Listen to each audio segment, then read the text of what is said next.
ان کو کچھ حیوانات ان کی غذا نباتات ہے، جیسے کہ ہم نے دیکھے پچھلی تصویر میں ناک توڑے کی غذا نباتات ہے، گھاس پھوس ہے، اور اسی طرح سے ہرن کی غذا بھی گھاس پھوس ہے۔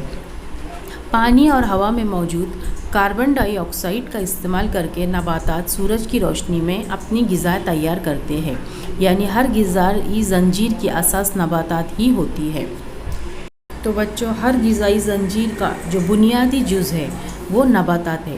اب یہاں پر بتایا گیا ہے کہ نباتات اپنی غذا کس طرح تیار کرتے ہیں۔ تصویر کو دھیان سے دیکھو، آپ کو تصویر میں سمجھ میں آئے گا۔ یہاں پر ایک نباتات ہے، یعنی ایک پودا ہے، وہ کیا کرتا ہے؟ سورج سے روشنی حاصل کرتا ہے اور زمین سے پانی، اس کی جو جڑیں ہوتی ہے زمین میں، وہ کیا کرتی ہے؟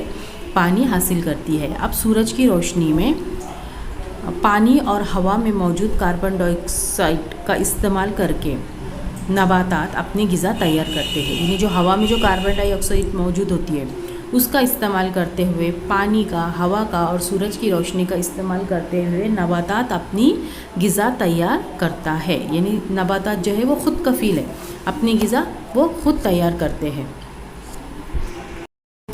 اس تصویر میں آپ کو غذائی جال بتایا گیا ہے، یعنی کہ یہاں پر بتایا گیا ہے کہ ہر جاندار کس طرح سے دوسرے نباتات یا جاندار سے اپنی غذائی ضرورت کو پورا کرتے ہیں۔ اب جیسے کہ یہاں پر گھاس پھوس ہے، گھاس پھوس کون کھا رہا ہے؟ ہرن کھا رہا ہے۔ ہرن کی غذا، ہرن کس کی غذا بن گیا؟ بھیڑیے کی، اور بھیڑیا کس کی غذا بن گیا؟ شیر کی۔ اس طرح سے یہ غذائی زنجیر چلتی رہتی ہے اور مختلف غذائی زنجیریں مل کر غذائی جال بنتا ہے۔ آئیے اب ہم دیکھتے ہیں ماحول کا توازن۔ ماحول کے بارے میں تو ہم سمجھ چکے ہیں، ماحول کسے کہتے ہیں؟ ہمارے جو آس پاس جو کچھ بھی ماحول چیزیں ہوتی ہے ان سب سے مل کر ماحول بنتا ہے، ہمارے آس پاس کا جو گرد پیش ہوتا ہے۔ اب ماحول کا توازن یعنی ماحول کو کس طرح سے بیلنس میں رکھا جائے، اس کا بیلنس کس طرح سے قائم رہے۔ ہمارے ماحول میں کئی غذائی زنجیریں ہوتی ہے، ایسی غذائی زنجیروں کی وجہ سے ماحول میں رہنے والے ہر جاندار کو غذا ملتی رہتی ہے اور وہ زندہ رہتا ہے۔ نباتات سے حاصل ہونے والی گھاس پھوس اور تنکے، حیوانات کے مردہ جسم، فضلہ جیسی اشیاء کا تجزیہ کر کے انہیں کھاد میں تبدیل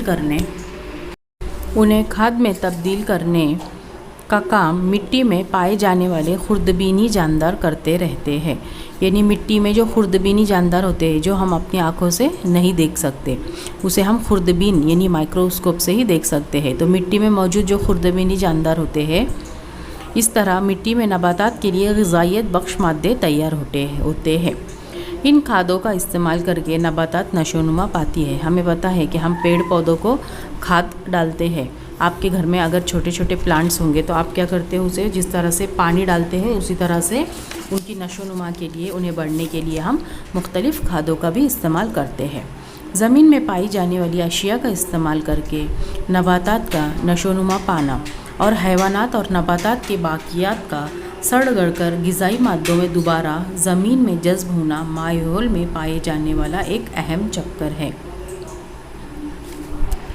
یعنی زمین میں جو اشیاء پائی جاتی ہے ان کا استعمال کر کے نباتات کی نشو و نما ہوتی ہے، یعنی وہ پودے بڑھتے ہیں۔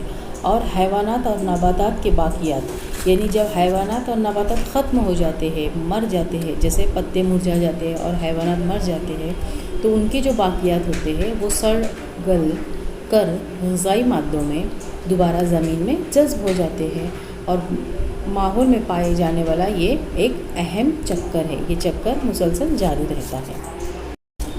اس کے علاوہ ماحول میں موجود آبی چکر کی وجہ سے تمام جانداروں کو پانی ملتا رہتا ہے۔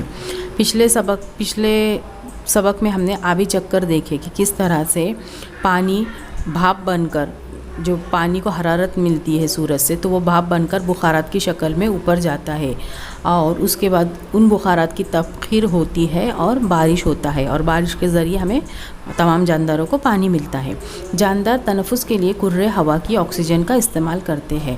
ہمیں پتہ ہے کہ ہوا میں آکسیجن موجود ہوتی ہے اور ہم تنفس کے لیے یعنی سانس لینے کے لیے آکسیجن گیس کا استعمال کرتے ہیں۔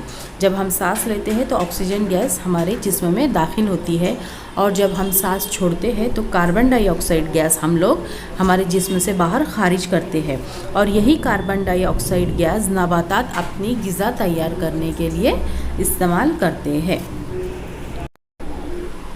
ماحول میں ایسے کئی چکر پائے جاتے ہیں، جاندار اور جاندار۔ غیر جاندار میں آپس میں لین دین کا عمل ہوتا رہتا ہے، اسی لیے ماحول میں موجود غذائی زنجیروں میں کوئی رکاوٹ پیدا نہیں ہوتی۔ ماحول میں تمام چکر مکمل طور پر جاری رہے تو ماحول کا توازن برقرار رہتا ہے۔